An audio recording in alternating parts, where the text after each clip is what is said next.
Single dad was tricked into dating a deaf paralyzed girl. What she said left him in tears. The message arrived on Daniel's phone just as he was packing his son's school lunch. She really wants to meet you. Please don't cancel. She's perfect for you. It came from his sister, Maya, the same sister who never took no for an answer. Daniel sighed. Perfect. After everything he'd been through, he didn't believe in perfect anymore. But Maya insisted, and like most exhausted single parents, Daniel eventually gave in. What he didn't know was that he wasn't just walking into a blind date, he was walking into a life-changing moment that would break him, remake him, and teach him a love deeper than anything he'd imagined. The date he didn't want. The cafe was too bright, too noisy, and too full of couples who looked like they had their lives together.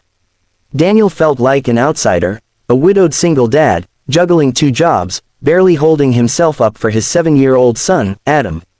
Then he saw her. She sat in a wheelchair near the window, her hands folded in her lap, her eyes distant but curious. Her sister, a woman with the same dark hair and gentle eyes, waved him over. "This is Alina," the sister said softly. "She's deaf and paralyzed from the waist down. She communicates through sign and a speech device."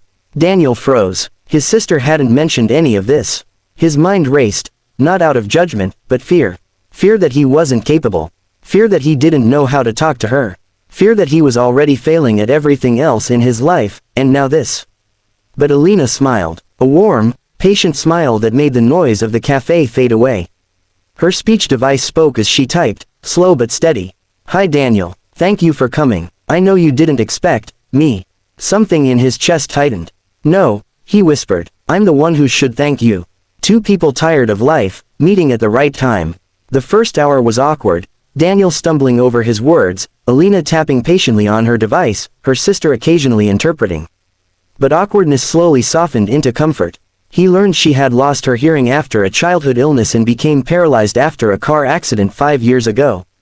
She said she was tired of people treating her like she was fragile, broken, or unworthy of being loved. He told her about his wife's sudden passing, the loneliness that settled like dust in every room of his house, and how hard it was raising Adam alone while pretending he was okay. For the first time in years, Daniel found himself talking, really talking.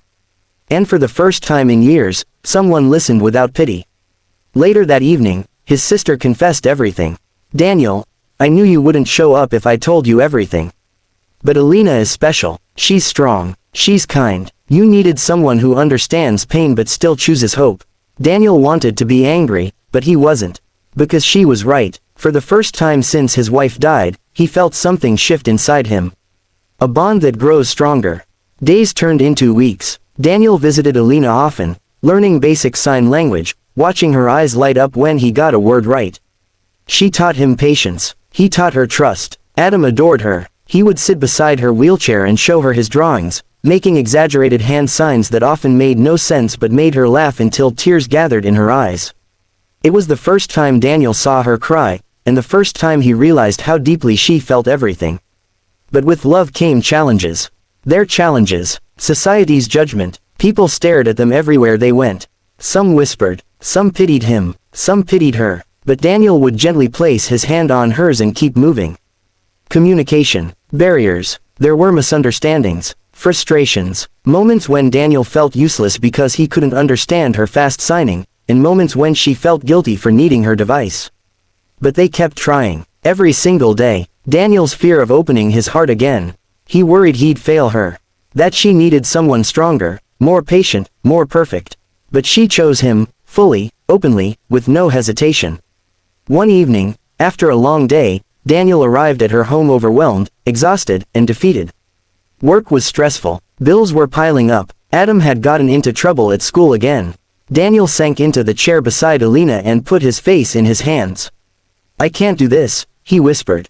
"I'm failing at everything. Maybe I'm just not good enough for you either." Alina's hands trembled as she typed into her speech device. When the device spoke, Daniel lifted his head, and froze.